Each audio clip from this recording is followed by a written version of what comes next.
மேட்சிங்கான வேஷ்டி சேலை மற்றும் குவாலிட்டியான ஷர்ட்ஸ் அண்ட் ட்ரவுசர்ஸ் அஃபோர்டபிள் பிரைஸ்லயும் வாங்க மதுரை யாஸ்கோவுக்கு வாங்க. இது தமிழ்நாடு முழுவதும் உள்ள அனைத்து முன்னணி கடைகளிலும் கிடைக்கும். சாராய வியாபாரி ஸ்டாலின் அப்படிங்கிற வார்த்தையை பயன்படுத்தி வர்றாங்க. தெலுங்கு கருணாநிதி, தெலுங்கு முதலியார் சிஎன் அண்ணாதுரை. திரு சீமான் அவருடைய பேச்சுக்களும் அருவருக்கத்தக்க வகையில் பேசியிருக்காரு அப்படிங்கிற விமர்சனமும் இருக்குல்ல.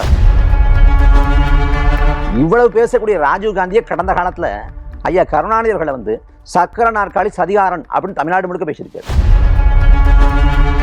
அருவருப்பு ஆபாசம் இந்த பேச்சை பற்றிலாம் பேசுவதற்கான எந்தவித தார்மீகமும் அற்றவர் ராஜீவ்காந்தி. சீக்கிரமா பேசின ராஜீவ்காந்தி இன்னைக்கு போய் திமுகவில் உட்காந்துக்கிட்டு நீ காலை பிடிச்சி கையை பிடிச்சி பதவியை வாங்கிக்கிட்டு அது அவரு செஞ்சிருக்காரு, நாங்களும் அதே மாதிரி பேசுவோங்கிறது எந்த வகையில் சரி? பிசுறு உசுறு அப்படின்னு அப்படி ரைமிங்கா சொல்றாரு. காளியம்மாள் அவர்கள் வந்து புகார் சொல்லியிருந்தாங்கன்னா இது பேசுற நியாயம் இருக்கு. இதுல இன்னைக்கு காளியம்மாக்காவுக்காக இவ்வளவு பேசுற ராஜீவ்காந்தி 2020 வரைக்கும் இருந்த கட்சிக்குள்ள 2020 வரைக்கும் ராஜீவ்காந்தி கட்சிக்குள்ள இருந்தார். என்ன பிடிச்சிட்டு இருந்தாரு? ராஜீவ்காந்தியோடு பாதிப்பதற்கு நான் தயார். திமுக போல ஊரடிச்சு உடையில போனோமா? திமுக போல லாட்ரி மாற்றிட்ட வந்து பல கோடி வாங்கினோமா? நாங்க அப்ப உதயநிதியா நானும் பேசணுமோ? அது தர இருக்காரு. இது சமூக நீதி அரசா? இதுதான் சாதி இருக்கிற லட்சமா? நீங்க குறைந்தபட்சம் திமுகவின் மேடையில நீ சரியான ராவணன் பேசுவாப்போ. ஆனா திமுக மீது தீராத கொடும் வன்மம். அன்பு நெஞ்சங்களுக்கு இனிய இனிய வணக்கங்கள். நான் உங்கள் சகோ சே த இளங்கோவன். சமகால அரசியல் வழக்கம் போல கூடுதல் பரபரப்போடு பயணித்து கொண்டிருக்கு. இதில் நிறைய விஷயங்கள் பேசப்பட்டு கொண்டிருக்கு, விவாதிக்கப்பட்டு கொண்டிருக்கு. குறிப்பாக நாம் தமிழர் கட்சியை சுற்றியும் நிறைய விஷயங்கள் பரபரப்பாக ஓடிக்கொண்டிருக்கு. இந்த நிலையில் நாம் தமிழர் கட்சியுடைய இளைஞர் பாசறையுடைய மாநில ஒருங்கிணைப்பாளரான திரு இடும்பாவனம் கார்த்திக் நம்முடைய விகடன் நேர்காணலில் நம்மோடு இணைஞ்சிருக்காரு. நிறைய கேள்விகளை முன்வைப்போம். வணக்கம், எப்படி இருக்கீங்க? நல்லா இருக்கீங்களா? ஒரு சிறிய இடைவெளிக்கு பிறகு உங்களை பார்க்குறேன். ஆனால் அதுக்குள்ளார நிறைய விஷயங்கள் ஓடி இருக்கு. எங்களுடைய செய்தியாளர் தம்பி ராம் அவர் எடுத்த காணொலியை நீங்கள் பார்த்துருந்துருப்பீங்க. திமுகவுடைய திரு ராஜீவ்காந்தி ஆடியோ விவகாரம் தான் இன்றைக்கி பரபரப்பாக பேசப்பட்டு கொண்டிருக்கு. அதில் அவர் என்ன சொல்கிறாருன்னா, அதற்கும் திமுகவுக்கும் எந்த சம்மந்தமும் இல்லை, காவல்துறை அந்த ஆடியோக்கள்லாம் வெளியிட கிடையாது, வேணும்னா அவங்க வழக்கு போட்டுக்கிட்டோம் அப்படின்னு அவர் ஒரு விஷயத்தை முன்வைக்கிறாரு. ஆனால் நாம் தமிழர் கட்சி தொடர்ந்து அந்த ஆடியோக்களை வெளியிட்டதே இவங்க தான் அப்படின்னு சொல்லிட்டு இருக்காங்க. எங்கே இது தொடங்குது அப்படின்னா, கள்ளக்குறிச்சி கள்ளச்சாராய விவகாரம். அதில் 66 பேர், இப்போ 68 பேர் வரைக்கும் இறந்து போயிருக்காங்க. அதில் வந்து அந்த முதன்மை குற்றவாளி கண்ணுக்குட்டிங்கிற ஒருத்தர், அவரோட வீட்டுக்கு போய் அண்ணன் சாட்டை துறைமுகன் வந்து போய் காணொலி பதிவு பண்ணுறாங்க. பதிவு பண்ணுறப்ப வீட்டை காமிக்கிறாங்க. வீட்டில் இருக்கக்கூடிய அந்த திமுகவோட ஒட்டிகள் ஸ்டிக்கரை காமிக்கிறாங்க. அப்படி பேசுகிறப்ப வந்து இந்த கண்ணுக்குட்டிக்கும் தமிழ்நாட்டின் முதலமைச்சர் ஸ்டாலினுக்கு தொடர்பு இருக்குது அப்படின்னு சொல்கிறப்ப சாராய வியாபாரி ஸ்டாலின் அப்படிங்கிற வார்த்தையை பயன்படுத்தி வர்றாங்க. பயன்படுத்தின பிறகு அந்த காணொலி வந்து சமூக வலைதளங்களில் தீயாக பரவுது. பரவிய பிறகு அப்போவே குறிவிச்சிட்டாங்க கைது பண்ணணும் அப்படின்னு. விக்கிரவாண்டி தேர்தல் போயிட்டு இருக்கிறதால தேர்தல் சமயத்தில் கைது பண்ணால் அது திமுகவுக்கு எதிர்மறையாக தாக்கத்தை ஏற்படுத்தாங்கிறதுனால தேர்தலை முடிஞ்ச பிறகு இறுதி நாள் பரப்புரையில் அண்ணன் துரைமுருகன் பேசிய இந்த பேச்சை வச்சு அந்த பாட்டை வச்சு கைது பண்ணுறாங்க. கைது பண்ணி சிறைப்படுத்த முற்படுறாங்க. பாட்டை பாடினது கைது பண்ண முடியாது, ஏன்னா அது மேற்கோள் கணக்கெல்லாம் வரும். இருந்த போதிலும் அவங்க அவதூறு வழக்கு போட்டு கைது செய்ய முற்படுறாங்க. இந்த வழக்குக்கும் இந்த அலைபேசிக்கும் எந்த சம்மந்தமும் கிடையாது. அது பொதுக்கூட்ட மேடையில் பேசிய ஒரு பேச்சு. ஆனால் இருந்த போதிலும் கூட அந்த வழக்குக்கும் அலைபேசிக்கும் தொடர்புக்குன்னு சொல்லிட்டு அதை வழக்கில் சேர்த்து நாங்கள் நீதிமன்றத்தில் ஒப்படைச்சிட்றோம், நீங்கள் பெற்றுக்குங்க அப்படிங்கிறாங்க.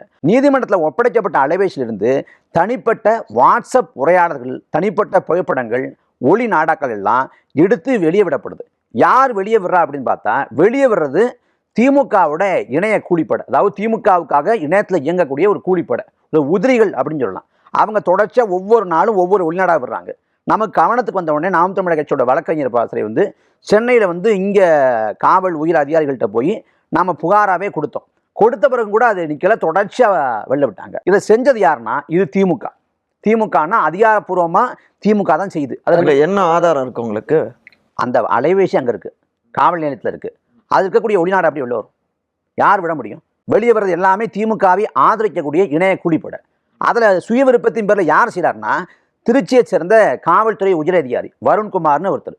அவர் வந்து விருப்பத்தின் பேரில் இதை செய்தார். அவர் வந்து இந்த ஒளிநாடாக்கள் வந்து சமூக வலைதளங்களில் புழக்கத்தில் இருக்கு. அவர் ட்விட்டர் தளத்தில் ஒரு பதிவு போடுறார்.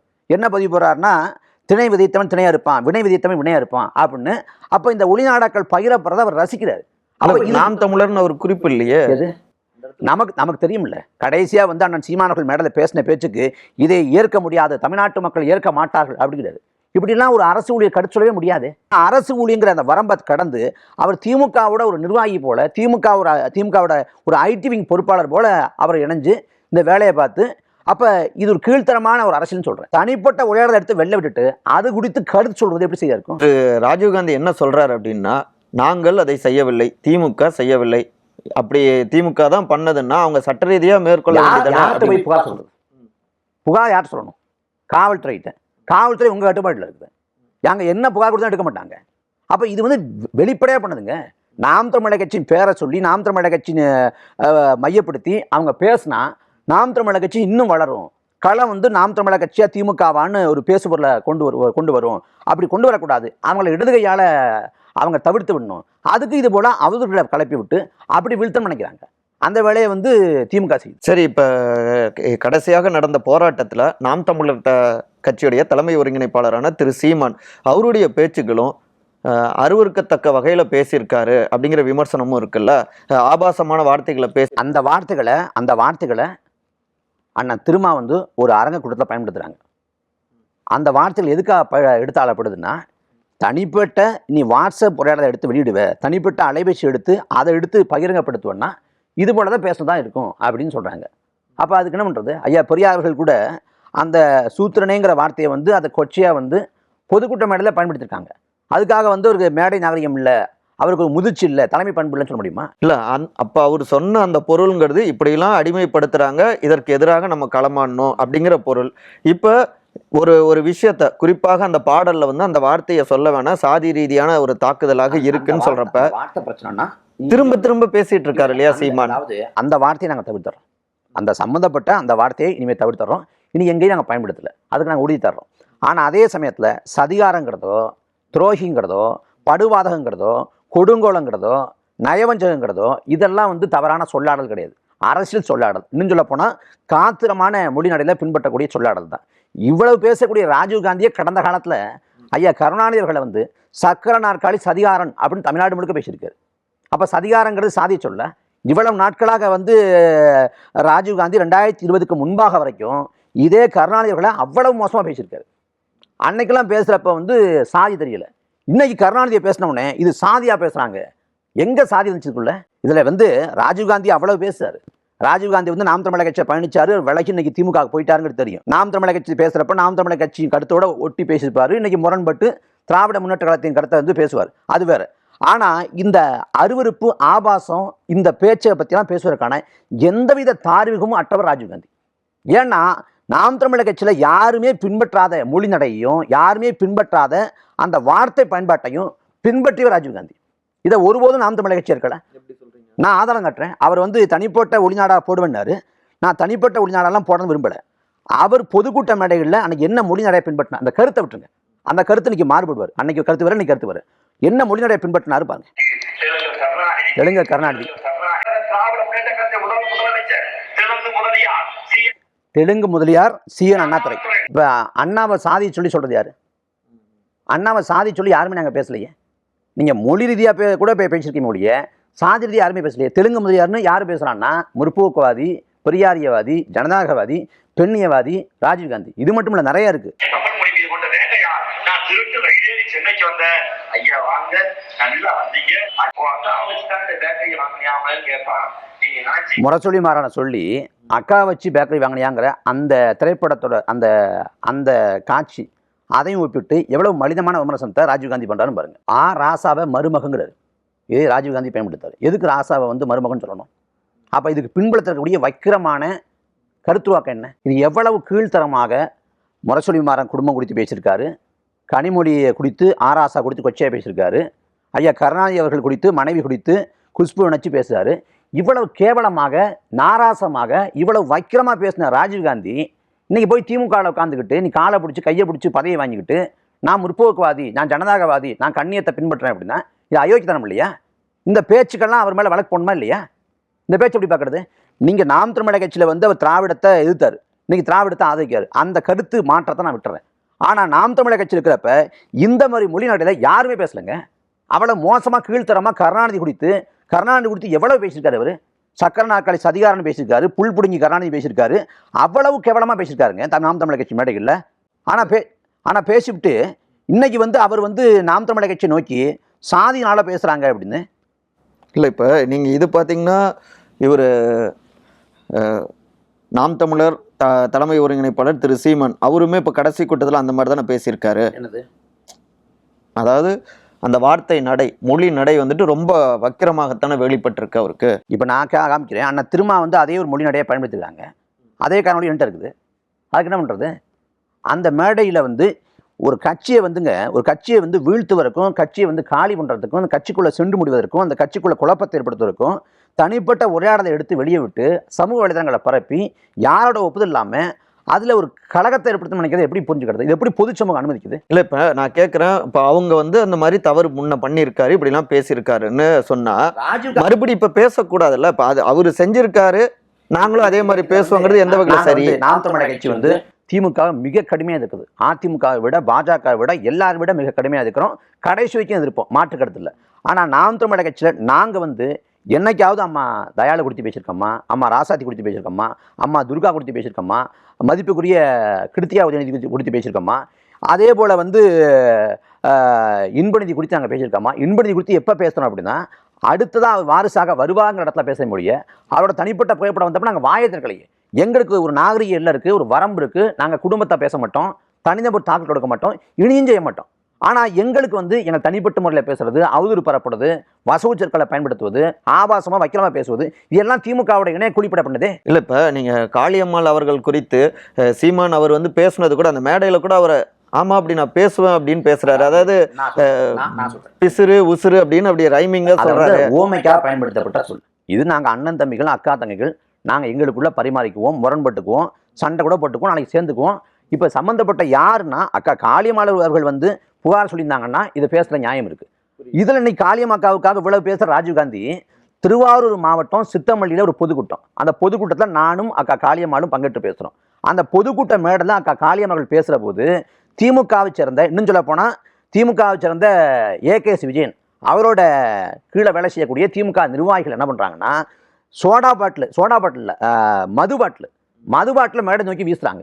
அந்த மது பாட்டில் மேடை எடுத்து காட்டினாங்க. அதுக்கு பிறகு எந்த பெண்ணும் கேட்டால் நிலைகுலைந்து போகக்கூடிய அளவுக்கு மிக மிக மிக கீழ்த்தரமான ஆபாசமான வக்கிரமான ஒரு சொல்ல மேடையில் இருக்கக்கூடிய அக்கா காளியம்மாளை நோக்கி யார் பயன்படுத்தினது திமுக நிர்வாகி. நாங்கள் அந்த மேடையில் கண்டித்தோம், புகார் கொடுத்து என்ன பண்ணாங்கன்னா அந்த பக்கம் 2 பேர் மேலே வழக்கு போட்டு என் மீதும் அக்கா காளியம்மாள் அவர்கள் மீதும் வழக்கு போட்டது இதே திமுக அரசு. பாதிக்கப்பட்டவங்க மேலேயே அப்போ சமப்படுத்துறாங்க. அந்த பக்கம் வழக்கு போட்டு இந்த பக்கம் வழக்கு போட்டு சமப்படுத்துறாங்க. அப்போ அன்னைக்கு வந்து அக்கா காளியம்மாளை நோக்கி இவ்வளவு கீழ்த்தரமான ஒரு ஆபாச வசை சொல்லை பயன்படுத்திய போது ராஜீவ்காந்தி எங்கே போனார்? இந்த ஜனநாயகவாதிகள், முற்போக்குவாதிகள், பெரியாரியவாதிகள், பெண்ணியவாதிகள் எங்கே போனாங்க? ஒரு பெண்ணை வந்து பொதுக்கூட்ட மேடையில் வந்து இவ்வளவு வசவு சொல்லோடு பயன்படுத்துவது ஏற்க முடியாது, அவங்கள கைது பண்ணி பேச வேண்டியதானே? அன்னைக்கு வாயை திறக்கலையே. அப்போ அவன் நோக்கம் என்னன்னா கட்சிக்குள்ள சிண்டு முடிஞ்சு வருது, ஒரு கழகத்தை ஏற்படுத்துறது. இது ராஜீவ்காந்திக்கு பேசுறதுக்கு என்ன தார்மீகம் இருக்கு? அவர் சொல்றாரு இவ்வளவு வருஷமா நாம் தமிழர் கட்சி என்ன பிடுங்குச்சு அப்படின்னு கேட்கிறாரு. அப்போ நான் என்ன கேட்குறேன், 2020 வரைக்கும் இருந்த கட்சிக்குள்ள, 2020 வரைக்கும் ராஜீவ்காந்தி கட்சிக்குள்ள இருந்தார். என்ன பிடிச்சிட்டு இருந்தாரு? போக வேண்டியதானே? அப்போ ஏன் இருந்தார் 4 வருஷமா கட்சியில் இருந்தார்? அவர் சொல்றாரு என்னோட வாதிக்க தயாரா அப்படின்னு. நான் தயாரா இருக்கேன், ராஜீவ்காந்தியோடு வாதிப்பதற்கு நான் தயார். அது விகடனில் வாதிப்பதாக இருந்தாலும் வாதிக்கிறேன். இல்லை அவருக்கு இங்கே பிரச்சனை அப்படின்னா, அவருக்கு வர்றது பிரச்சனை அப்படின்னா நான் அறிவாலயமே வர்றேன், உங்கள் தொலைக்காட்சியை வாதிப்போம். எது குறித்து பேசுவோம்? நீங்கள் ஈழத்துக்கு பண்ண துரோகம் குறித்து பேசுவோமா? பாஜகவோட நீங்கள் அனுசரித்து போனது குறித்து பேசுவோமா? கடந்த காலத்தில் நீங்கள் செஞ்ச சந்திரபாதம் குறித்து பேசுவோமா? எந்தவித கோட்பாடும் இல்லாமல் திமுக இருப்பது குறித்து பேசுவோமா? திமுக செய்யக்கூடிய அயோக்கியத்தனங்கள், ஊழல்கள், எதேச்சதிகார போக்கு, கொடுங்கோல், அடக்குமுறை, ஒடுக்குமுறை, குடும்ப ஆதிக்கம், எதை பற்றி பேசுவோம்? எல்லாத்தையும் பற்றியும் பேச நான் தயார். எனக்கு எந்த தயக்கமும் இல்லை. இவர் விவாதத்துக்கு கூப்பிட்றாருல, நிலைமை தெரியும்ல. காட்சி ஊடகங்களுக்கு நாம் தமிழர் கட்சியை சேர்ந்த செய்தி தொடர்பாளர்களை, நிர்வாகிகளை அழைப்பதில்லை. ஏன் அழைப்பதில்லைன்னா திமுகவோட ஐடி விங் சொல்லுது நாம் தமிழர் கட்சி வந்து யாராவது வந்தால் நாங்கள் விவாதத்துக்கு வரமாட்டோம் அப்படின்னு சொல்லி நேரடியாக அச்சுறுத்தல் கொடுக்கப்பட்டு நாம் தமிழர் கட்சி சேர்ந்த நிர்வாகிகளை ஊடக விவாதங்களுக்கு அழைக்கிறதே கிடையாது. வரட்டும், விவாதத்துக்கு வரட்டும். நான் தரத்தான் இருக்கேன். அவர் எங்கள் அண்ணனோடலாம் வர வாய்ப்பு இல்லை. எங்கள் அண்ணனுக்கு கால் தூசி கூட ஈடாக மாட்டார். நான் வர்றேன். இல்லை ஒரு பிரச்சனைனா, நான் நாம் தமிழர் கட்சியோட இளைஞர் அணி, உதயநிதி வந்து அந்த கட்சியோட இளைஞர் அணி. நீங்கள் அமைச்சர் பொறுப்பு ஒரு பக்கம் விட்டுட்டு கட்சிக்காரராக வாங்க, திமுக காரராக வாங்க, நான் நாம் தமிழர் கட்சிக்காரர் வர்றேன். அப்போ உதயநிதியாக நானும் பேசிடுவோம். அது தர இருக்காரா? நான் உதயநிதிக்கு முன்பிலிருந்து அரசியலில் இருக்கேன். நான் 19-18 வயசுலேருந்து அரசியலில் இருக்கிறேன். உதயநிதி போல் எங்கள் அப்பா வந்து பெரிய ஆள் கிடையாது, பெரிய பணபலம் இல்லை, பெரிய ஊடக வெளிச்சம் இல்லை, சாதாரண பின்பலத்தில் வந்திருக்கேன். அப்போ என்னோட வாதிக்கட்டும். எதை பேசுங்க தகுதி இருக்குது? சாதி யார்ட்டங்க இருக்குது? திமுக தாங்க சாதியை புகழ செயல்படுது. வேங்க வேலுங்க 2 ஆண்டாயிடுச்சு மனித கழிவை குடிநீர் தொட்டியில் கலந்து. இது வரைக்கும் தொடர்புடைய குற்றவாளிகளை ஏன் கைது பண்ணல? சரி, கைது பண்ணல, இருந்த போதிலும் அந்த மக்கள் வந்து மனச்சொருவில் இருக்காங்க. நடந்து முடிஞ்ச பார்லிமெண்ட் தேர்தலில் அவங்க வாக்கு செலுத்தவே வரல, அவ்வளவு மனக்குமுறல். அப்போ அவங்களை ஆற்றுப்படுத்துவதற்கு, ஒரு ஆறுதல் சொல்வதற்கு தமிழ்நாட்டின் முதலமைச்சர் ஐயா ஸ்டாலின், அதிகார மையமாக விளங்கக்கூடிய உதயநிதி ஸ்டாலின் அங்கே போய் அந்த மக்களை பார்த்து ஆறுதல் சொல்லி அவங்க வீட்டில் உட்காந்து ஒரு குவளை தண்ணி எடுத்து குடிச்சிருந்தாருன்னா அங்கே சமத்துவம் வளர்ந்துருக்கும். குறைந்தபட்சமாக ஒரு ஆறுதல் பட்டிருப்பாங்க, நாங்களோடு இருக்கேன், கவலைப்படாதீங்க அப்படின்னு. இன்னைக்கு வரைக்கும் அந்த குடிநீர் தொட்டி தகர்க்கப்படலை. எப்படி தீண்டாமை சுவர் சாதியத்தின் அடையாளமாக இருக்கோ, அதே போல் அந்த குடிநீர் தொட்டி சாதியத்தின் அடையாளமாக இருக்குது. இது வரைக்கும் நீதி கிடைக்கல. ஆனால் நீங்கள் சமூக நீதி ஆட்சின்னு பேசுகிறீங்க. நீங்கள் பாருங்கள், பெரியார் வந்து கோயில் நுழைவு போராட்டம் நடத்தினார் வைக்கத்தில். 100ஆண்டு வந்துச்சு அப்படின்னு சொல்லிட்டு 100ஆண்டில் பங்கேற்க ஐயா ஸ்டாலின் கேரளாவுக்கு போகிறாங்க. அதே சமயத்தில் தமிழ்நாட்டில் மேல்பாதியில் திரௌபதி அம்மன் கோயில், அந்த கோயிலுக்குள்ளே ஒடுக்கப்பட்ட ஆதி தமிழர்கள் போக முடியல. சாதி ஆதிக்கம், சாதிய முரண், சாதிய மோதல். அப்போ என்ன பண்ணியிருக்கணும்? அதிகாரம் இருக்குது, மாவட்ட ஆட்சியர், வருவாய்த்துறை அதிகாரி, காவல்துறை அதிகாரிகள் புடைசூழ எல்லாரையும் வச்சு அந்த ஒடுக்கப்பட்ட ஆதி தொல்குடி மக்களை கோயிலுக்குள்ளே அழைச்சி போயிருந்தீங்கன்னா சமூக நீதி மலர்ந்திருக்கும், சமத்துவம் பிறந்திருக்கும். ஆனால் என்ன பண்ணீங்க? அப்படி பண்ணால் ஒரு தரப்போட வாக்கு இழக்க நேரிடுங்கிறதுனால கோயிலுக்கு பூட்டை போட்டீங்க. இங்கே திருவண்ணாமலை மாவட்டம் தென்முடியுங்கிற கிராமம், தென்முடியுங்கிற கிராமத்தில் 60 ஆண்டுக்கு பிறகு இப்போ தான் கோயிலுக்கு நுழைகிறாங்க. நுழைஞ்சதால இன்னொரு சாரர் என்ன பண்ணுறாங்கன்னா, கோயில் தீட்டுப்பட்டுச்சுன்னு சொல்லிட்டு புதுசாக ஒரு கோயில் கட்டுறாங்க. அதை திமுக அரசு வேடிக்கை பார்க்குது. சேலத்தில் தீவெட்டிப்பட்டியில் கோயிலுக்கு நுழைச்சாங்கிறதுனால அங்கேயும் சாதிய சிக்கல் அதை கிடப்பில் போடுது. இப்படி தமிழ்நாடு முழுக்க சாதிய சிக்கல், சாதி ஆணவ கொலை தொடர்ச்சியாக நடக்குது. அந்த சாதி ஆணவ கொலைகளுக்கு எதிராக தனிச்சட்டம் இயற்றப்பட வேண்டும். யார் சொல்கிறா? நாம் தமிழர் கட்சி சொல்லுது. விசிகா பல ஆண்டுகளாக சொல்கிறாங்க. எவிடன்ஸ் கதிர் போன்றவங்க தரவுகளை தயார் பண்ணி ஐயா ஸ்டாலின்ட்டே கொடுத்துருக்காங்க, அறிக்கையை கொடுத்துருக்காங்க, சட்டத்தை ஏற்றுங்கன்னு. சமூக நீதினு பேசாத, சமத்துவம்னு பேசாத, பெரியார் அண்ணா பிறக்காத, ராஜஸ்தானில் ஆணவ கொலைக்கு எதிராக, கும்பல் படுகொலைகளுக்கு எதிராக தனிச்சட்டம் ஏற்றப்படுது. தமிழ்நாட்டில் ஏற்றப்படலை. ஏன் ஏற்ற மறுக்கிறீங்க? ஆணவ கொலைக்கு தனிச்சட்டம் வேண்டாம் அப்படின்னு திமுக அரசு சொல்லுது. இது சமூக நீதி அரசா? இதுதான் சாதி அதிகார லட்சமா? நீங்க இல்லை, நீங்கள் சொல்கிறது புரியுது. ஒரு அரசாங்கம் இதெல்லாம் தடுக்கணும், இதெல்லாம் உடனடியாக துரிதமாக நடவடிக்கை எடுக்கணும், அதுலேருந்து நீங்கள் கேள்விகளை முன்வைக்கிறீங்க. அதற்காக இன்னொரு பக்கம் அதே மாதிரியான ஒரு சாதிய சொல்லாடலை நம்ம சொல்லலாமா? அதுதான். ஏன்னா இப்போ அவரோட பேட்டியில் அப்படிதான், அவருடைய மேடை பேச்சில் அப்படிதான் வருது. இந்த இதில் நீங்கள் பார்த்தீங்கன்னா தெரியும். கடைசியாக பேசின பேச்சில் அந்த வார்த்தைகள் இடம்பெற்றிருந்தா அந்த குறிப்பிட்ட சாதிய சொல்லை நாங்கள் தவிர்த்து வர்றோம். ஆனால் கருணாநிதி மீதான விமர்சனமும் அந்த எதிர்ப்புணர்வும் ஒருபோதும் மாறாது. ஏன்னா வந்து ஐயா கருணாநிதிகளோட நினைவு நாள் இன்னைக்கு நாங்கள் வந்து அதுக்கு ஒன்றும் சொல்கிறதுக்கு இல்லை. அது அவங்க தொண்டர்கள், அவங்க தலைவரோட நினைவு கூறட்டும், அதை ஒன்றும் இல்லை. ஆனால் அவர் செஞ்ச துரோகத்தையும் படுபாதகத்தையும் மறக்க முடியாது. ஏன்னா பிறப்பு வந்து பிறப்பு போல இறப்புங்கிறது இயல்பான ஒரு எல்லாருக்குமான ஒன்றா இருந்தாலும் இறப்புக்கு பிறகு யாரும் புனிதப்பட்ட மாட்டாங்க. கோட்சே வந்து இறந்து போயிட்டாரு, ஹிட்லர் இறந்து போயிட்டாரு, முசோலினி இறந்து போயிட்டாங்க. அதுக்காக அவங்க எல்லாம் புனிதப்பட்ட மாட்டாங்க. அவங்களோட இவரை ஒப்பிடுறீங்களா? நாங்கள் கருணாநிதியை துரோகியை தான் பார்க்கணும். ஏன்னா ஈழப்படுகொலையின் போது அவர் போரை நெடுத்திருக்க முடியாது அந்த வாத பிரிவாத்து கூட அங்கே போக விரும்பல. அன்னைக்கு தமிழ்நாட்டு மக்களின் ஏகோபித்த உணர்வை வெளிப்படுத்தக்கூடிய தமிழ்நாட்டு மக்களின் பிரதிநிதியாக இருந்தவர் ஐயா கருணாநிதிகள். அன்னைக்கு முதலமைச்சர் இருக்காங்க. அன்னைக்கு என்ன நிலைப்பாட்டு எடுத்தாங்க? ஈழத்தில் லட்சக்கணக்கான மக்கள் கொத்து கொத்தாக கொலை செய்யப்பட்டாங்க. கொலை செய்யப்பட்ட போது சமூக நீதினு பேசுகிறவங்க பாதிக்கப்பட்ட மக்களின் பக்கம் நாங்களா, இல்லை பாதிப்புக்கு உள்ளாக்குகிற அரசின் பக்கம் நாங்களா? இல்லைங்க, அதுக்கு முன்னாடி ஒரு முறை ஈழத்தமிழர்களுக்காக ஆட்சியே இழந்தவங்க தானே திமுக. அவரு ஆட்சி இழந்திருக்காரு. அதுவே ஒரு வாதம். 90ல் வந்து ஆட்சி இழந்தோம். 90 காலகட்டத்தில் 81 82ல் வந்து அன்பழகனும் கருணாநிதி வந்து சட்டமன்ற உறுப்பினர் பதவியை ராஜினாமா பண்ணோம், அதெல்லாம் சொல்லுவாங்க. இல்ல, இந்திய ராணுவம் போனப்ப கூட வரவேற்க முதலமைச்சர் திரு கலைஞர் காலகட்டம். 2009ல் தமிழீழம் சப்போர்ட்டட் ஆர்கனைசேஷன் டெசோன்னு நடத்தினாங்க. ஐயா கருணாநிதி நடத்தினாங்க. 2009ல் டெசோவோட செயல்பாடு, டெசோவோட ஒரு நகர்வுன்னு ஒன்று சொல்லுங்க. டெசோ இருந்துச்சா? அன்னை ஈழத்தில் கொத்து கொத்தாக நச்சு குண்டுகளை போட்டு, ரசாயன குண்டுகளை போட்டு மக்கள் கொண்டொழிக்கப்படுறாங்க. போர் விதிகளை பின்பற்றாமல், மரபுகளை பின்பற்றாமல் மருத்துவமனைகள் மீது கொண்டு போடுறாங்க, பள்ளிக்கூடங்கள் மீது கொண்டு போடுறாங்க, பள்ளி பிள்ளைகளை கொள்றாங்க, மாற்றுத்திறனாளிகள், குழந்தைகள், முதியவர்கள்னு பாரபட்சம் இல்லாமல் ஒரு இன அழிப்பு திட்டமிட்டு நிகழ்த்தப்பட்டுச்சு. அந்த இன அழிப்புக்கு அன்னைக்கு முழுக்க பன்னாட்டு அளவில் ஆதரவளித்து அணிசேர்க்கை நிகழ்த்தி பணம் கொடுத்து ஆயுதம் கொடுத்து எல்லா உதவியும் பண்ணது அன்றைக்கு இருந்த காங்கிரஸ். இந்தியாவை ஆண்ட காங்கிரஸ். காங்கிரஸ்னா காங்கிரஸ் இல்லை. 2004 2009 வரைக்கும் அன்னைக்கு காங்கிரஸ் வந்து பெரும்பான்மை இல்லை, பெரும்பான்மை இல்லாத காங்கிரஸ். அன்னைக்கு 2004 வென்ற 40 பார்லிமெண்ட் உறுப்பினரை கொடுத்து பெரும்பான்மை இல்லாத காங்கிரஸை தாங்கி பிடித்ததே இந்த திமுக தான். நாம் இடுகிற முழக்கம் ராஜபக்சேவின் செவிப்பறை கழிக்கிறது. அதிகாரத்தில் இருக்கிறப்ப சிங்களர்களுக்கு கோபத்தை உண்டாக்காத வகையில் பேசுங்க. அதிகாரத்தை விட்டு இறங்கிய பிறகு நாம் இடுகிற முழக்கம் ராஜபக்சேவின் செவிப்பறை கழிக்கிறது. அப்ப கருணாநிதி மீதான கோபம்ங்கிறது 2009 அவர் பண்ண துரோகத்துக்கான விளைவு தான். செல்வி ஜெயலலிதா அவர்கள் போருன்னா மக்கள் மடியத்தான் செய்வார்கள்னு பொதுமக்கள் தடை செஞ்சதுல அவங்களும் முக்கியமான. போர் என்றால் பொதுமக்கள் சாகத்தான் செய்வாங்கன்னு சொன்ன ஜெயலலிதா அம்மையார் வந்து அந்த மக்கள் எழுச்சியை பார்த்து அரசியல்காரங்க கூட வச்சுங்களேன், அரசியல்காரங்களுக்காக கூட நிலைப்பாட்டை மாற்றி கொண்டதான் என்னிடம் அதிகாரம் கிடைச்சா நான் ஈழத்தை பெற்று தருவேன்னு சொன்னாங்க. அதை விடுதலை புலிகளின் தலைமையை வரவேற்று விட்ட பிறகு எங்களுக்கு ஒரு பிரச்சனையும் இல்லை. அப்ப நாங்க எடுத்த நிலைப்பாடு சரிதான். இல்ல அதே புலிகள் அமைப்பும் கூட திமுகவை எதிர்நிலையில வைக்கலையே. ஈழத்துல மக்கள் கொன்றொழிக்கப்பட்டு விடுதலை புலிகள் அழிக்கப்பட்ட பிறகுதான் திமுகவோட துரோகமே மக்களுக்கு தெரிய தொடங்குது. நாங்கள் அதுக்கு பிறகுதான் நிலைப்பாட்டுக்கு வர்றோம்.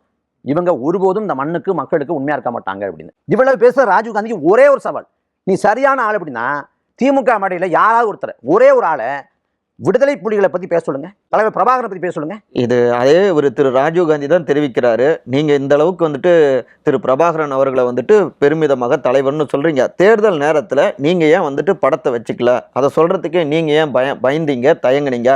அப்ப நெளிவு சுழிவோடு தேர்தலை எதிர்கொள்ளணும்னு நினைச்சா அதை தானே ஏனைய கட்சிகளும் செஞ்சிருக்கு. இதுல என்ன தவறுங்கிறாரு ராஜீவ் காந்தி. கண்ணை நல்லா திறந்து பார்க்கட்டும். ஏதாவது மயக்கத்தில் இருந்தாருன்னா மயக்கத்துலேருந்து கொஞ்சம் விழிச்சு பார்க்கட்டும். நாம் தமிழர் கட்சி மேடைகளில் இப்போ என்ன பிரச்சனைனா, இன்றைக்கி ஃபேஸ்புக் இருக்குது, யூடியூப் இருக்குது. அவங்களுக்கு தலைவர் பிரபாகரன் படத்தை போடுறப்ப ஒளிபரப்பக்கூடாது அப்படின்னு ஒரு சிக்கல் இருக்குது. அப்போ அதனால் நாங்கள் என்ன பண்ணுறோம்னா, மேடை இருக்குன்னா அந்த கேமரா கண்கள் வர்ற வரைக்கும் நம்ம தலைவர் படம் வைக்கிறது இல்லை. ஆனால் பக்கவாட்டில் தலைவர் படம் வைக்கிறோம், எதிர்க்க பக்க தலைவர் படம் வைக்கிறோம், மற்ற இடங்கள் தலைவர் படம் வைக்கிறோம். அப்படி நாம் தமிழர் கட்சி பொதுக்கூட்டத்தில் ஏதாவது ஒரு பொதுக்கூட்டத்தில் எங்கேயாவது ஒரு இடத்துல இல்லாமல் இல்லை, எல்லா இடத்துலையும் தலைவர் படம் இருக்குது. தலைவர் மேடைகளில் பேசுகிறோம், தலைவரோட கூட்டுக்களை மேற்கொள் காட்டுறோம், எல்லாத்தையும் பண்ணுறோம். நாங்கள் எங்கே நெளிவு சுழி பண்ணோம்? தேர்தல் நேரத்திலும் நீங்க முழங்குனீங்களா? தேர்தல் நேரத்திலும் அண்ணன் போட்டு கழுத்தில் போட்ட துண்டில் தலைவர் படம் இருக்கு, அண்ணன் கழுத்தில் போட்ட துண்டில் தலைவர் படம் இருக்கு, என் கட்சி வேட்பாளர்கள் போட்டு இந்த துண்டில் தலைவர் படம் இருக்கு. தலைவர் படம் இல்லாமல் எங்கே இருக்கு? நான் சவால் வர்றேன், நீ பெரியாரிஸ்ட் தானே, பெரியாரிய பின்பற்றாளர் தானே, நீ ஆணைமுத்து வெளிவந்தவன் தானே. மணியமேரை வந்து ராவண லீலா நடத்தினாங்க, ராவண லீலா நடத்த வேண்டாம். குறைந்தபட்சம் திமுகவின் மேடையில் நீ சரியான ஆள்னா ராவணன் தான் பேச பார்ப்போம். ராவணன் நீங்கள் முன்னோன், ராவணன் நீங்கள் பாட்டன்னு பேச பார்ப்போம். பேச துணிவு இருக்கா? பாஜகவே ராமரை பேசலைங்க, ஆனால் பாஜகவே ராமரை விட்டுருச்சு. ஆனால் நீங்கள் என்ன பண்ணுறீங்க? உங்கள் அமைச்சர் ரகுபதி சொல்கிறாருல, என்ன சொல்கிறாரு? திராவிட மாடலோட முன்னோடி வந்து ராமர் தான், சமூக நீதி பாதுகாவலர். அண்ணாவுக்கு, அம்பேத்கருக்கு, பெரியாருக்கு வந்து முன்னோடி ராமங்கிறார். இது எவ்வளவு பெரிய கேவலம் இல்ல? அமைச்சர் திரு எஸ் சிவசங்கர் வேற மாதிரி சொல்லிட்டாருல்ல. வரலாறு சிவசங்கர் என்ன சொன்னார்னா, ராமர் வரலாறு இல்லைன்னாரு. இவரும் வரலாறுன்னு எங்கேயும் சொல்லல. இவருமே புராண இதிகாசங்கிற பாய்வில் தான் சொல்றாரு. ஆனா என்ன சொல்றாரு? அந்த ராமர் தான் பெரியாருக்கும், அண்ணாவுக்கும், அம்பேத்கருக்கும் முன்னோடிங்கிறார். ராமரோட ஆட்சி தான் இந்த திராவிட மாடல் ஆட்சி, அதாவது ராமராஜ்யம் தான் திராவிட மாடல் ஆட்சிங்கிறார். அப்ப சம்பூகனை கொன்ன ராமன் எப்படி சமூக நீதி பாதுகாவலர் தான் மாறினாருன்னு இந்த ரகுபதியை நோக்கி ராஜீவ்காந்தி கேட்பாரா? இன்னைக்கு வந்து ஒரு 15 நாள் ஆச்சுங்க. போன மாதம் 21ஆம் தேதி பேசினார்னு நினைக்கிறேன். 21ஆம் தேதி பேசுறாரு, கம்பன் நிகழ்வில் பேசுறாரு. 21 நாள் ஆச்சு. அந்த கருத்துக்கு திமுக தரப்புலேருந்து ஏதாவது ஒரு மறுப்பு வந்துச்சா? அவர் பேச்சிருக்க கூடாது, தவறு, அந்த கருத்தில் அங்கே ஏற்கலை, மறுத்தாங்களா? அண்ணா ராசா பேசுகிறாங்க ஒரு நிகழ்வில், இந்துன்னு சொல்லாதீங்க, இந்துக்கள்னா சூத்திரனாவீங்க, சூத்திரனா வேசி மக்களாவீங்க, இந்துக்கள் இல்லைன்னு சொல்லிட்டு தீக்கதிர், விடுதலை, முரசொலி போன்ற இதழ்கள் எழுதணுங்கிறார். அவர் இந்துக்கள் இல்லைங்கிற, இந்துன்னு சொன்னால் வேசி மக்களாயிடுவோங்கிற. அதை வந்து தவறாக சங் பரிவார் கூட்டம் வந்து பரப்புது. பரப்பிய பிறகு தமிழ்நாடு முழுக்க சங் பரிவார் சார்பில் ஆர்ப்பாட்டம், போராட்டம், கலைவரம்ங்குது. அதே போல் நீலகிரி பார்லிமெண்ட் தொகுதிக்கு உட்பட்ட இடத்துல கடையெடுப்பு. அப்போ அந்த கலையபர சூழலில் இந்துக்களின் விரோதி திமுக அப்படின்னு பரப்புரை செய்தாங்க. அந்த பரப்புரைக்கு பயந்து கொண்டு இந்துக்கள் சொல்லாத அப்படின்னு சொன்ன ராசாவை அதை மாற்றி பேச வச்சாங்க.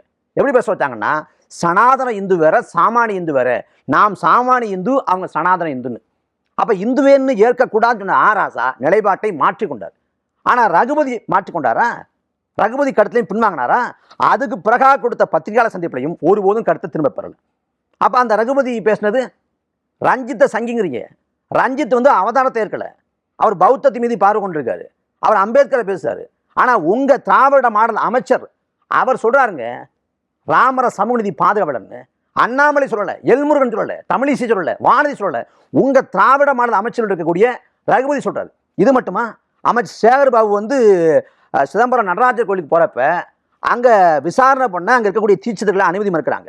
அனுமதி மறுக்கிறப்ப போய் கெஞ்சுறாரு, விசாரணைக்கு ஒத்துழைப்பு தருவதுதான் மனு தர்மம், மனு தர்மத்தை கடைபிடிங்கன்னு யார் சொல்கிறா? திமுக அமைச்சர் சேகர் பாபு. அவர் தமிழ்நாடு ஆன்மீக பூமிங்கிறார், பசுக்களை தெய்வமாக போட்டுறோங்கிறார். இந்த சங்கீத்தனங்களை ராஜீவ்காந்தி கேட்பாரா? பேசுவாரா? எவ்வளோ அயோக்கியத்தனம் இல்லை. ஆனால் திரு சீமான் தான் பிஜேபியோடைய ஒரு நபராக இருக்காருன்னு சொல்கிறாரு. நான் யார் பாஜகவின் பி டீம் அப்படின்ற தலைப்பில் ஒரு புத்தகமே போட்டேன்.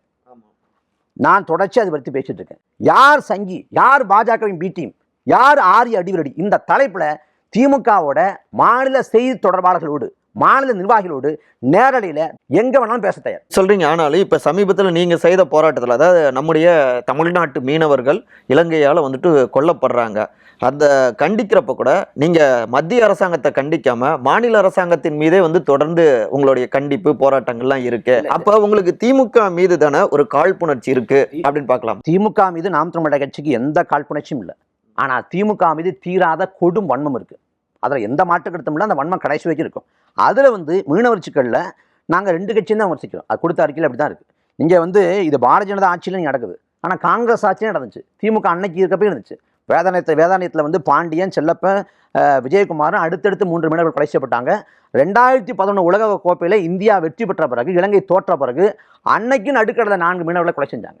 அதே போல் இப்போ 2 மீனவர்களை கொலை செஞ்சுருக்காங்க. அப்போ இந்த படுகொலை நாம் வன்மையாக கண்டிக்கிறோம். பாஜக பொறுத்த வரைக்கும் பாரபட்சமான போக்கூட அணுகிறாங்க. காங்கிரஸ் எப்படி அணுகிச்சோ அதே போல் அணுகிறாங்க. இப்போ இந்த தேர்தல் முடிவுகளுக்கு பிறகு தமிழ்நாட்டில் நமக்கு வாக்கு வராது அப்படின்னு முடிவு எடுத்துட்ட பிறகு அவங்க தமிழ்நாட்டை ஒட்டுமொத்தமாக கண்டுகொள்ள அப்படின்னு முடிவுக்கு வந்துட்டாங்க. அப்போ பாஜகவோட இன வெறுப்பு, இன பாரபட்சம் காரணம். அதே சமயத்தில் திமுகவுக்கும் கூடுதல் பொறுப்பு இருக்குது, கூட்டு பொறுப்பு இருக்குன்னு நான் சொல்கிறேன். மறுபடியும் திரு ராஜீவ்காந்தியோட கூற்றுக்கே அவர் சொன்னது தான் சொல்கிறேன். நீங்கள் வந்துட்டு வெளிநாட்டில இருந்து நிறைய பணம் வருது, தேர்தல் நேரத்தில் வருது, இதெல்லாமே சட்டப்படி அதுவே தவறு. அப்போ வெளிநாட்டிலேருந்து வருது, அதை தடுக்க வேண்டிய ஆட்சி பாஜக ஆட்சி, ஆனால் அவங்க கண்டுக்க மாட்டேங்கிறாங்க அப்படின்னு சொல்கிறாரு. வெளிநாட்டிலையும் பணம் வருதுன்னு சொல்கிறார். 7 வருஷமாக வருது, 15 வருஷமாக வருதுன்னு சொல்கிறாரா? 2014 வரைக்கும் காங்கிரஸ் தானே இருந்துச்சு. காங்கிரஸ் இருந்தப்ப என்ன பண்ணீங்க? காங்கிரஸ் திமுக தானே. 2013 வரைக்கும் காங்கிரஸ் திமுக தானே. நாம் தமிழர் கட்சி 2010 தொடங்கப்படுது. 13 வரைக்கும் கூட்டணியில் இருந்தீங்க. 14 வரைக்கும் காங்கிரஸ் இருந்துச்சு. அப்போ சிபிஐ இருந்துச்சுல்ல, மத்திய புலனாய்வுத்துறை, மத்திய வருமானத்துறை இருந்துச்சுல்ல. அப்போ என்ன பண்ணீங்க? நாங்கள் முறைகேடாக எதுவும் பண்ணலை. வெளிநாட்டில் இருக்கக்கூடிய உறவுகள், வெளிநாட்டில் இருக்கக்கூடிய தாய் தமிழ் சொந்தங்கள் எங்களால் களத்தில் பங்களிப்பு செய்ய முடியலை, களத்தை உழைக்க முடியல. அப்போ நீங்கள் களத்தில் உழைங்க, நான் உங்களுக்கான நிதி பங்களிப்பை தரேன்னு சொல்லிட்டு நாங்கள் களத்து நிற்கிறதுக்கு எரிபொருள் செலவு, பொதுக்கூட்ட செலவு, இல்லை ஒளிவாங்கி செலவு, மேடை செலவுன்னு அதை வந்து ஒரு பங்களிப்பாக அவங்க பகிர்ந்துக்கிறாங்க. அவ்வளோதான். திமுக போல் ஊரடிச்சு உடையில போடுறோமா? திமுக போல் லாட்ரி மாற்றின்ட்ட வந்து பல கோடி வாங்கினோமா நாங்கள்? நீங்கள் அவ்வளோ பேசுறீங்கல்ல. தேர்தல் பத்திரங்கள், இந்த எலக்ட்ரோ பாண்ட்ஸில் திமுக எது காசு வாங்குச்சு? பாஜக இந்தியாவிலே அதிகப்படியாக ஒரு தேசிய கட்சியாக காசு வாங்கியிருக்கு. திமுக காசு வாங்கியிருக்கா இல்லையா? இந்த ஆடியோ பேசுறீங்கல்ல, பிடிஆர் பழனிவேல் தியாகராஜனோட ஆடியோ வந்துச்சுல்ல, அது வந்து நீங்கள் சவுக்கு சங்கர் மேலே எண்ணற்ற வழக்குகள் போட்டீங்க. வழக்கு போடுறப்ப பிடிஆர் பழனிவேல் தியாகராஜனோட ஆடியோங்கிற பேரில் போலியாக உருவாக்கி வெளியிட்டார் அப்படின்னு வழக்கு போட வேண்டியதானே? ஏன் வழக்கு போடல? ஏன் போட முடியல? அந்த ஆடியோ பற்றி பேசுங்க. சபரீசனும் உதயநிதியும் சேர்ந்து 30,000 கோடியை கொள்ளடிச்சு தான் அவர் தான் சொல்றதா வருது. அதை ஃபேக்ட் செக் பண்ணுங்க, அதை பற்றி பேசுங்க. இந்த ஆடியோ பற்றி பேசுங்கல்ல, அதை பற்றியும் பேசுங்க. பேசுவாரா ராஜீவ்காந்தி? ஆடியோக்கள் அப்படின்னு பேசுறதுனால இந்த கேள்வியும் வருது. உங்கள் மீதும் அதே மாதிரியான ஒரு விஷயம் இணையதளங்களில் வந்துட்டு வைரலானது, அது சம்பந்தமாக. அதாவது இப்போ 2 பேர் வந்து இருக்கிறாங்க, காதலிக்கிறாங்க, ஒரு உறவில் இருக்காங்க அப்படின்னா யாராவது ஒருத்தர் தான் புகார் சொல்லணும். அது தனிப்பட்ட ஒரு இடத்தை எடுத்து வெளியே விட்டுட்டு களங்கப்படுத்த முற்படுத்த எப்படி இது பண்ண முடியும்? 2 பேருமே மறுக்கிறோம், 2 பேருமே இருக்கிறோம். அவருக்கப்ப இது முழுக்க அவதூறு. நீங்கள் என்ன வீழ்த்தணும்னா, இல்லை என்ன வந்து நான் அவ்வளோ பெரிய ஆளே கிடையாது, நான் ஒரு ஆளே கிடையாது, நான் ரொம்ப சாதாரண மகன், ரொம்ப சாதாரண மகன். இன்றைக்கி வரைக்கும் நான் வந்து எல்லாரும் போல எளிமையான தான் இருக்கிறேன். அதில் வந்து நான் கீழேருந்து வந்தேன். நீங்கள் என்ன வீழ்த்தணும் நினச்சிங்கன்னா நீங்கள் வந்து பொய்யான பொருளை வழக்க போட்டு சிறைப்படுத்துவீங்க, குண்ட சுத்த பாய்ச்சுவீங்க. அப்படி எம்எல்ஏயும் வழக்க போட்டுக்கலாம், சிறைப்படுத்திருக்கலாம், குண்ட சுத்த பாய்ச்சிருக்கலாம். அது நெஞ்சில் குத்தமாக இருந்திருக்கும். ஆனால் நீங்கள் அவதூறு மூலமாக வீழ்த்த பிடிச்சது மூலமாக முதல்ல குத்துறீங்க. அப்புறம் நான் என்ன சொல்கிறது, பொது வாழ்க்கை வந்துட்டா அடிப்படையாக கற்றுக்க வேண்டிய குணம் ஒன்று சகிப்புத்தன்மை, கொடும் அடக்குமுறையோ கடும் அவதூறு பரப்புரையோ இதுவானும் எதிர்கொள்ளணும். இப்போ அதையும் எதிர்கொள்ள வேண்டிய ஆயிடுச்சு. உச்சபட்ச ஆயுதம் இதுதான், அதையும் அவங்க செலுத்திட்டாங்க. அப்போ தலைவரோட கூட்டு தான் சத்தியம் எமக்கு சாட்சியாக இருக்கிறது, வரலாறு எமக்கு வழிகாட்சியாக இருக்கிறது, நாம் துணிந்து போராடுங்கிற அந்த கூட்டு தான் எங்களுக்கு உளவியல் வலிமை தருது. அதை மனசில் எழுந்திக்கிட்டு இந்த அவதூறுகளை வந்து நாங்கள் புறந்தள்ளி, இந்த அவதூறு அழுக்காறுகளை வந்து புறந்தள்ளிட்டு நாங்கள் வழக்கம் போல் எங்கள் பணிகளை செய்கிறோம், மக்களுக்காக நிற்கிறோம். இவ்வளோ நேரம் உங்களுடைய நேரத்தை ஒதுக்கி நிறைய விஷயங்களை மனம் திறந்து பேசியிருக்கீங்க. மனமார்ந்த நன்றிகள். வேட்டி சேலைய மேட்சிங்லையும் மற்றும் குவாலிட்டியான ஷர்ட்ஸ் அண்ட் ட்ரவுசர்ஸ் அஃபோர்டபிள் பிரைஸ்லயும் வாங்கணுமா? அப்போ மதுரை யாஸ்கோவின் ஷர்ட்ஸ் அண்ட் ட்ரவுசர்ஸ்ல தான் வாங்கணும். இது தமிழ்நாடு முழுவதும் உள்ள அனைத்து முன்னணி கடைகளிலும் கிடைக்கும். உனக்கும் எனக்கும் வேஷ்டியும் சேலையும் இனி என்றும் ஒன்றாய்.